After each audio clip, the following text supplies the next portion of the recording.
नमस्कार मित्रों।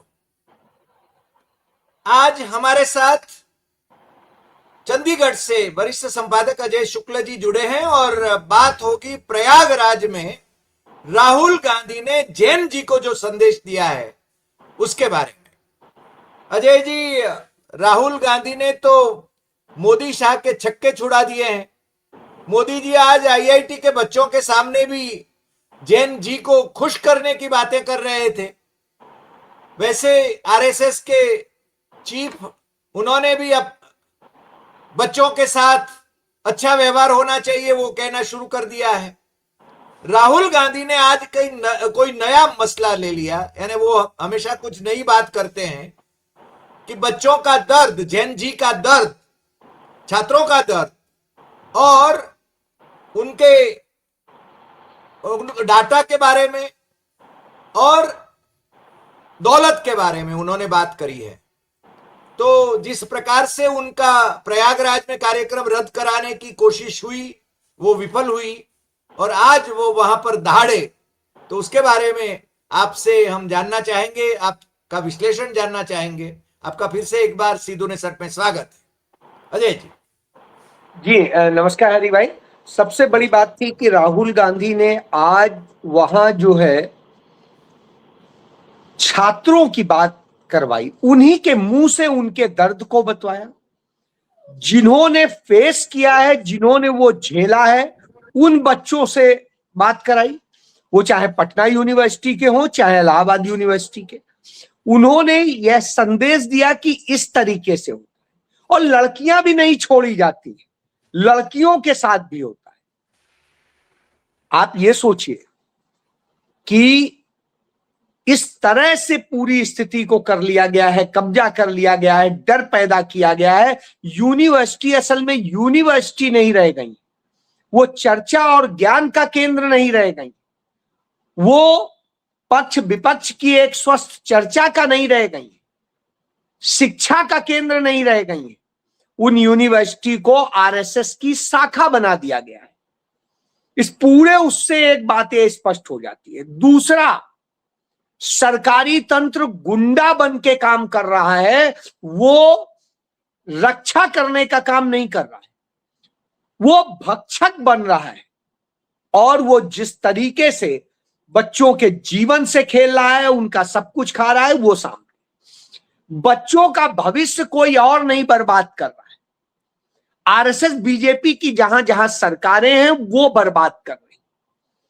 परीक्षा का कोई शेड्यूल नहीं है, जो शेड्यूल होता है वो पूरा नहीं होता है।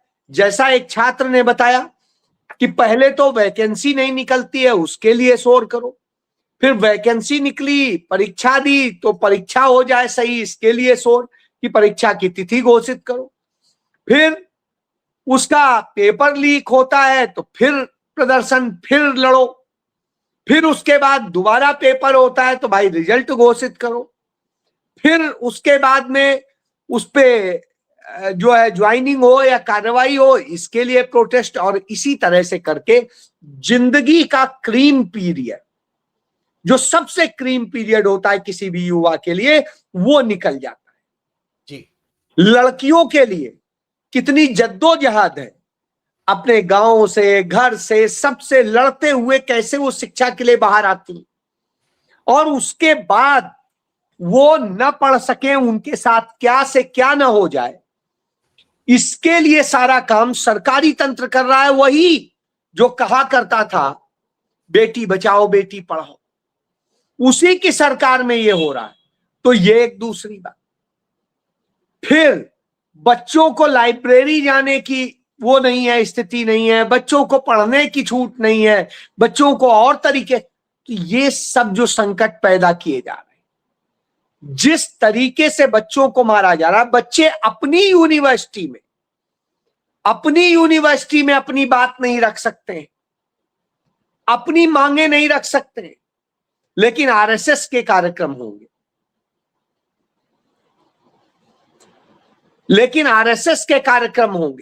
बीजेपी के कार्यक्रम होंगे, और साहब यूनिवर्सिटी असल में बीजेपी का, आरएसएस का कार्यालय बन गए।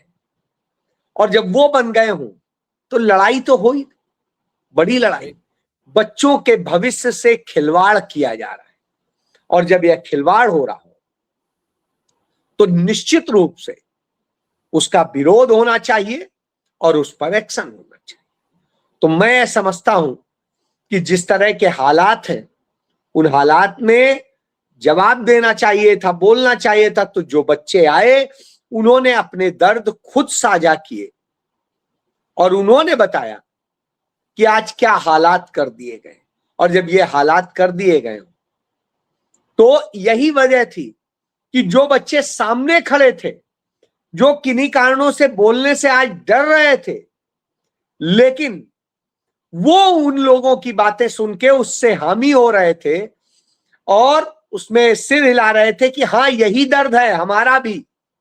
सही बात। तो राहुल गांधी ने दो चीज की, एक तो यह बताया कि आपकी शिक्षा भविष्य कैसे बर्बाद किया जा रहा है, दूसरा कैसे नरेंद्र मोदी की सरकार, बीजेपी की सरकार, आरएसएस की सरकार आपका पैसा लूट करके अडानी के खजाने भर रही है, भाजपा के खजाने भर रही है और आरएसएस के खजाने भर रही है। आपको ये लिए कुछ नहीं है, सब उनके लिए। और तब राहुल गांधी एक अपना जो वायदा देते हैं कि हम आए तो हमारे लिए छात्र सर्वोपरि होंगे, उनको दर्द नहीं सहना पड़ेगा, उनके लिए हम आवाज बनेंगे। और राहुल गांधी ने यह साबित भी किया। जिस झारखंड में बच्चे प्रोटेस्ट कर रहे हैं, वहां राहुल गांधी ने कहा कि मैं छात्रों के साथ हूं, एनएसयूआई के राष्ट्रीय अध्यक्ष को भेजा, वो वहां 2 दिन रहे उनके साथ। वहां उनके प्रोटेस्ट का जो कैंप लगा है, वो टेंट भी कांग्रेस के ही इन लोगों ने लगवाया। वहां पानी खाना भी बंटवा रहे हैं और उसके बाद सरकार से भी बात करके उनकी मांगे मानने के लिए कह रहे हैं। यह बड़ी चीज होती है। लेकिन भारतीय जनता पार्टी, आरएसएस के लोग उन छात्रों की समस्याओं का समाधान निकले, खुद तो बात करने को तैयार नहीं थे, समाधान देने को तैयार नहीं थे। वहां की सरकार जब सारा समाधान देने को तैयार है तो प्रोटेस्ट ना खत्म हो, इसके लिए अडानी के जरिए पैसा खर्च कराया जा रहा है, अडानी के जरिए और बीजेपी के तमाम लोगों के जरिए पूरा बवाल क्रिएट किया जा रहा है। लेकिन वहां अहम बात यह कि वहां पुलिस लाठी नहीं चला रही, वहां पुलिस यह नहीं कर रही है कि हम मारेंगे। तो आज सोचिए, सबसे बड़ी चीज तो यही है कि वहां पुलिस यह कह रही है कि नहीं, किसी को मारना नहीं है, किसी पर लाठी नहीं चलानी है, किसी को परेशान नहीं करना है। क्यों? क्योंकि बच्चे हमारे हैं, ये बच्चे हमसे अलग नहीं है। तो यह एक बड़ी चीज जो है देखने को मिल रही है, और यही हमारे लिए सबसे ज्यादा सुखद है। और इसका कारण सिर्फ और सिर्फ राहुल गांधी है, जिसके कारण से आज यह स्थिति है कि पुलिस वहां जहां पर उनका शासन है वो ये कहते हैं। कर्नाटक में जहां सरकार है, वहां के मुख्यमंत्री और वहां के गृह मंत्री वो दोनों जाते हैं छात्रों के बीच में एग्रीकल्चर यूनिवर्सिटी में, और वहां जाकर के वो इस बात का सबसे बड़ा तो वो जवाब देते हैं और छात्रों की हर बात सुनते हैं, उसका समाधान करने की दिशा में काम करते हैं। तो यह दो अंतर आपको देखने को मिलेंगे कि कांग्रेस की सरकार में और दूसरों की सरकार में। यह संदेश है, इसलिए हमें लगता है यह एक बहुत अच्छा संदेश है कि आपको समझना चाहिए कि छात्रों की बात सुनिए, समझिए, उनकी समस्याओं का समाधान निकालिए, उन पे अत्याचार मत करिए, लाठी मत चलाइए, क्योंकि ये बच्चे हमारे आपके बच्चे हैं।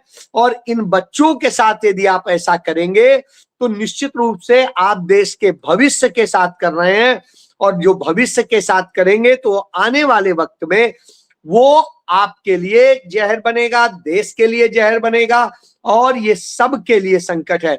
इसका एक वीडियो सुना देता हूं। कि हम लोग जो भी है वो साथ में तुम जाएंगे, कोई भड़काव नहीं करेंगे, किसी तरह से कोई जिम्मेदारी व्यवस्था नहीं चलाएंगे, साथ में चलना है। बस इनके साथ आप लोग को नहीं करना, साथ साथ चलना है, ये शांतिपूर्वक जाएंगे और शांतिपूर्वक आएंगे। इसको अक्सर कुछ आप लोग समझ लीजिए, ठीक है, क्लियर है? जिसको जहाँ लगाए आगे आगे चलना है, इनके साथ किसी तरह का कोई ये नहीं करना है, ठीक है? ये हमारी भी जनता है, इसके साथ किसी तरह से मिलना तो कोई शांति भंग नहीं करे। धार्मिक बात को ध्यान रखना है, किसी तरह से गाड़ी के साथ तोड़फोड़ नहीं करे, किसी आम पब्लिक के साथ किसी तरह से दुर्व्यवहार नहीं करे। इस बात को देखना है और उसको समझा बुझा के आगे आगे आगे नहीं जाना है। जहाँ तक ये जाएंगे, यहाँ से जयललिता तक जाएंगे, फिर शांतिपूर्वक आएंगे।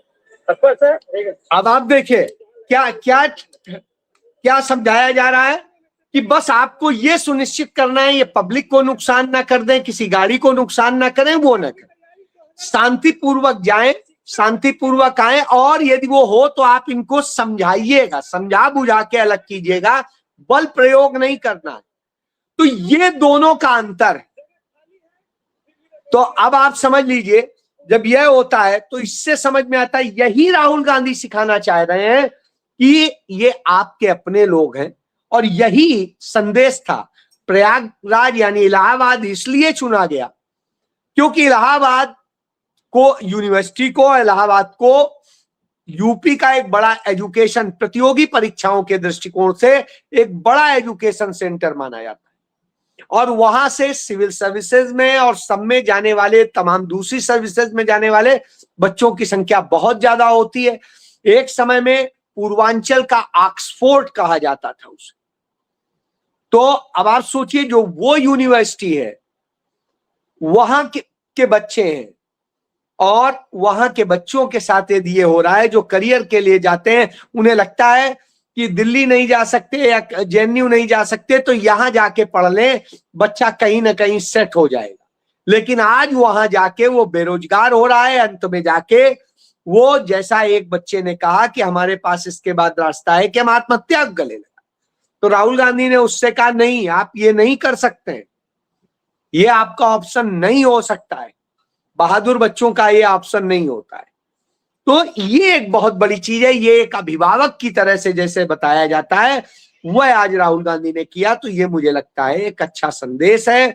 ये जनजी की असली आवाज, असली दर्द समझने का ये तरीका है। जी अजय जी, मुझे एक और बात भी आपसे पूछनी थी, क्योंकि थोड़ा तेज बोले देसाई साहब, नहीं तो आवाज नहीं है। एक और बात भी मुझे पूछना था आपसे कि अभिजीत दीपके, जिनको बुलाया गया अमेरिका से, उन्होंने अपना एजेंडा बदल दिया है, बदलते रहते हैं। प्रेशर ग्रुप बनाना है, ये करना है, एक वो करना है। वास्तव में वो करना क्या चाहते हैं? देखिए, आप एक चीज देखिए, जब उनसे ये बात आई कि आप अपनी पार्टी को रजिस्टर करा लीजिए, तो उनका नहीं, हम रजिस्टर नहीं कराएंगे, हम तो प्रेशर ग्रुप बनाएंगे। आप देखिए आरएसएस क्या है, आरएसएस भी रजिस्टर नहीं है, वो भी एक प्रेशर ग्रुप है, एक वैचारिक ग्रुप है। इसी तरीके से आपको याद होगा, अन्ना आंदोलन हुआ था, इंडिया अगेंस्ट करप्शन, जिस संस्था ने यह किया था, क्या वो संस्था कहीं रजिस्टर है? नहीं रजिस्टर है। तो मैं ये इसलिए कह रहा हूं, यही इनका फंडा होता है कि हम रजिस्टर होंगे तो हमारी जवाबदेही होगी। यदि हम सोसाइटीज एक्ट के तहत रजिस्टर हो जाएंगे, एनजीओ हो या चाहे जो हो, पार्टी हो, तो हम यदि रजिस्टर हुए तो हमें सारी डिटेल देनी पड़ेगी, हमें सालाना उसका पूरा ब्यौरा सबमिट करना पड़ेगा। इसलिए हम रजिस्टर ही नहीं करेंगे और हम सारा काम अवैध ढंग से करेंगे। यही तो आरएसएस बीजेपी का फंडा रहा है। अब मैं ये क्यों कह रहा हूं, अभिजीत दीपके आते हैं, 1 सेकेंड के अंदर एयरपोर्ट पे आकर के अफसर खुद दे जाते हैं उन्हें परमिशन। 1 दिन की परमिशन होती है, और उन्होंने कितने दिन वहां प्रोटेस्ट किया? क्या किसी ने हटाया था? नहीं, कुछ हुआ नहीं। मैं ये उदाहरण इसलिए दे रहा हूं, उन्हें केस भी नहीं हुआ। मैं यही तो कह रहा हूं, न उन पर अरेस्ट हुआ, न उन पर लाठी चली, न उनको कहीं से कोई परेशान किया गया, न कुछ। और वो आराम से आए, बैठे, अपने दोस्त के घर पे जाके सोते थे, खाते थे, कहीं बर्गर खाते थे, कहीं कुछ खाते थे। जब पकड़े जाते थे तो कहते थे मैं कोई सैलरी ले रहा हूं कि मैं आपको ये करूं। तो यह स्थिति है। अच्छा, उसके बाद में आनन फानन में समझौता करके और भाग गए। पिट कौन रहा है, एफआईआर किस पर दर्ज हो रही है, सब कुछ किस पर हो रहा है? उन लोगों पे जो असलियत में लड़ाई लड़ने आए, जो विश्वास करके आए। आपने विश्वासघात किया। वही सोनम वांगचुक, जिसके बारे में मैं बार बार बताता रहा हूं कि वो कैसे आरएसएस का एजेंट है। जब लद्दाख में राहुल गांधी ने, चाइना ने जो जमीन कब्जा की और सब कुछ किया, उसका प्रोटेस्ट किया, अडानी के कब्जे के खिलाफ किया, तो उसने तत्काल फिर वहां धरना देना, ये करना, भूख हड़ताल करना और ये ड्रामे किए और बाद में फिर उसे अरेस्ट कर लिया। वहां पर भी ऐसी हिंसा हुई थी जैसी यहां कराई गई, प्रायोजित हिंसा। और उसके बाद उन्हें गिरफ्तार कर लिया गया, एनएसए में ले आया गया और उसके बाद में अचानक छोड़ दिया गया। जेल में उन्हें सारी सुविधाएं दी गई, जैसे यहां पर उन्हें ले जाके हॉस्पिटल में सारी सुविधाएं दी गई। जिस कमरे में रखा गया, उस कमरे की रोज की जो फीस है, अब आप सोचिए, वो जो कमरा रोजाना 50,000 रुपए रेट पे वहां रखा गया। इस तरह से करके उन्हें सारी सुविधाएं दी जाती हैं। बाकी दवाओं वबाओं का अलग है। तो ऐसी वीआईपी सुविधाओं के साथ रखा जाता है। अब आप सारी बातें समझ चुके। तो मेरा ये मानना है, अब क्या वो लड़े, कहीं किसी का लीगल लड़ रहे हैं, कुछ लड़ रहे हैं, कुछ नहीं, सिर्फ बयानबाजी है, फालतू की बातें। लीगल लड़ने के लिए किसने सेल बनाया? कांग्रेस ने, एनएसयूआई ने, यूथ कांग्रेस ने। जो भी कुछ लोगों को मदद करने और सब करने काम कांग्रेस कर रही है। ये क्या कर रहे हैं? इन्होंने किसी को न मदद दी, न कुछ दिया, और सरकार से जो समझौता किया वो कोई लागू नहीं हुआ है, आज तक लागू नहीं हुआ। यानी सब फ्रॉड साबित हो गया।